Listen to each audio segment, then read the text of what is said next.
see when you hear my Lamborghini go vroom, vroom, vroom, vroom. When we pull up, you know it's a shutdown. 간판 내리고 문 잠가 shutdown. Whip it, whip it, whip it.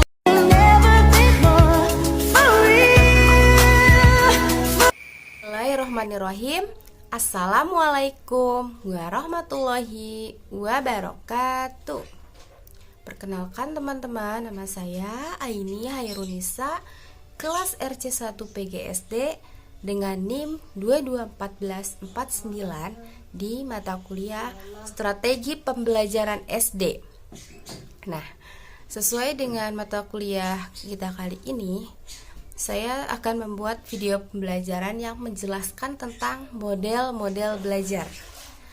Model-model pembelajaran ada 5, yaitu yang pertama adalah model belajar kolaboratif, model belajar kuantum, model belajar kooperatif, model belajar tematik, dan yang terakhir adalah rumpun model mengajar.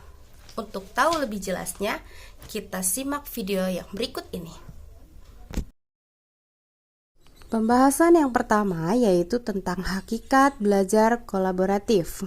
Belajar kolaboratif bukan sekedar bekerja sama antara siswa dalam suatu kelompok biasa, tetapi suatu kegiatan belajar dikatakan kolaboratif apabila 2 orang atau lebih bekerja sama memecahkan masalah bersama untuk mencapai tujuan tertentu.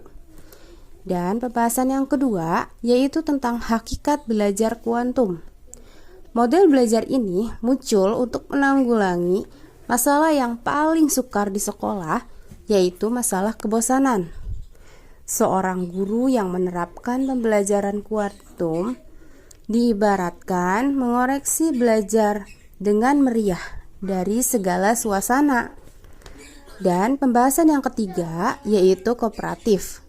Berarti bekerja sama untuk menyelesaikan suatu tujuan titik dalam kegiatan kooperatif, seseorang mencari hasil yang menguntungkan pula bagi seluruh anggota kelompoknya.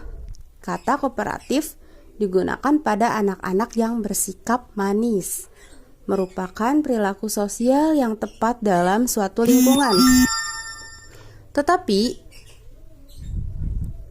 tidak berarti bagi anak-anak perlu ambil bagian dalam kegiatan belajar kooperatif ini. Dan pembahasan yang keempat adalah tentang pembelajaran tematik, hakikat belajar tematik.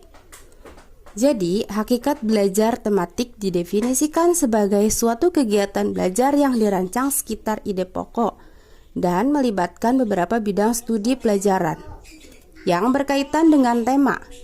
Pendekatan ini dilakukan oleh guru dalam usahanya untuk menciptakan konteks dalam berbagai jenis. Disajikan secara utuh, menyeluruh, bukan bagian-bagian dari suatu konsep yang utuh. Dan pembahasan yang kelima atau yang terakhir adalah tentang rumpun model mengajar. Model mengajar sosial diciptakan untuk membentuk masyarakat belajar kegiatan-kegiatan terpenting dalam pengelolaan kelas. Sebenarnya merupakan pengembangan hubungan kooperatif di dalam kelas. Yang pertama ada partner dalam belajar, yang kedua ada investigasi kelompok, yang ketiga ada bermain peran, yang keempat ada inquiry jurisprudensi, yang kelima ada kepribadian dan gaya belajar, yang keenam inquiry sosial. Jadi dari pembahasan kali ini beberapa orang setuju dengan pembelajaran kooperatif, walaupun banyak model pembelajaran dalam pembahasan kali ini. Sangat banyak, namun beberapa audiens menyatakan bahwa belajar secara kooperatif itu lebih menyenangkan. Alasannya karena model pembelajaran ini metodenya memberikan tugas kepada siswa yang lebih pandai dalam sebuah kelompok kecil, yang hasilnya akan dipresentasikan kepada kelompok lain dalam kelas. Jadi, guru tidak terlalu lelah dalam mengajarkan anak didiknya, karena lebih menunjuk kepada anak yang tanggap dalam memahami pelajaran untuk menjelaskan pelajaran atau materi yang diberikan oleh guru, dan siswa yang ditunjuk tersebut mewakili guru untuk menjelaskannya dengan tujuan memotivasi peserta didik lainnya agar lebih aktif dalam proses belajar mengajar. Dan dari pembahasan ini ada juga yang memilih metode belajar tematik yang dimana pembelajaran melibatkan beberapa bidang studi, dan dalam pembelajaran ini pendekatan dilakukan oleh guru untuk menciptakan konteks berbagai jenis, dan penyajian materinya pun disajikan secara utuh dan menyeluruh. Dari berbagai definisi tentang pengetahuan, pengertian model pembelajaran, dapat disimpulkan bahwa model pembelajaran merupakan kerangka, pola, atau rencana pembelajaran yang akan dilaksanakan oleh seorang guru dengan sistematis untuk mencapai tujuan pendidikan dalam menghadapi era pendidikan yang semakin maju. Para guru dituntut mempunyai kerangka pembelajaran yang telah disediakan menyesuaikan dengan kebutuhan yang dihadapi.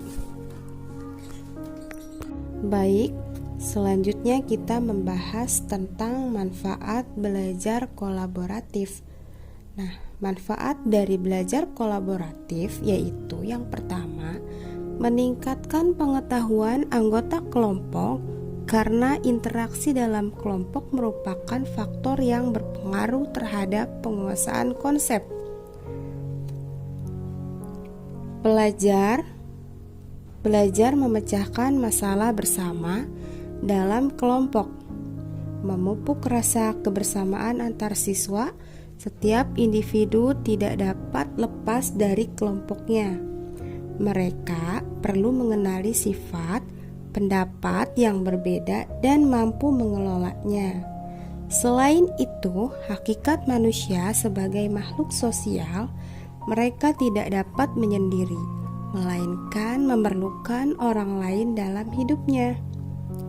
Meningkatkan keberanian memunculkan ide atau pendapat untuk memecahkan masalah bagi setiap individu yang diarahkan untuk mengajarkan atau memberitahu kepada teman kelompoknya jika mengetahui dan menguasai permasalahan. Memupuk rasa tanggung jawab individu dalam mencapai suatu tujuan bersama dalam bekerja agar tidak terjadi tumpang tindih atau perbedaan pendapat yang prinsip. Setiap anggota melihat dirinya sebagai milik kelompok yang merasa memiliki tanggung jawab karena kebersamaan dalam belajar menyebabkan mereka juga sangat memperhatikan kelompok. Prinsip-prinsip utama pembelajaran kuantum. Prinsip utama dari pembelajaran kuantum yaitu 1. Segalanya berbicara, segala sesuatu, lingkungan kelas, hingga bahasa tubuh guru. Dari kertas yang dibagikan sampai rancangan pembelajaran, semuanya mengirim pesan tentang belajar. Dan yang kedua, segalanya bertujuan, semua yang terjadi dalam pengubahan mempunyai tujuan, yaitu para siswa mengembangkan kecakapan dalam mata pelajaran. Yang ketiga, berangkat dari pengalaman, proses belajar paling baik terjadi ketika siswa telah mengalami informasi sebelum memperoleh label untuk sesuatu yang dipelajari. Yang keempat, hargai setiap usaha. Belajar mengandung resiko. Belajar berarti melangkah keluar dari kenyamanan. Saat siswa mengambil langkah ini, mereka patut mendapatkan pengakuan atau atas kecakapan dan kepercayaan dirinya. Pemberian pengakuan tersebut harus kuat dan konkret seperti kata. Baik, itu tadi video pembelajaran yang telah saya jelaskan tentang model-model belajar. Nah, Semoga bermanfaat, khususnya bagi saya sendiri. Saya akhiri dengan wabillahi taufik wal hidayah. Wassalamualaikum warahmatullahi wabarakatuh. Dadah.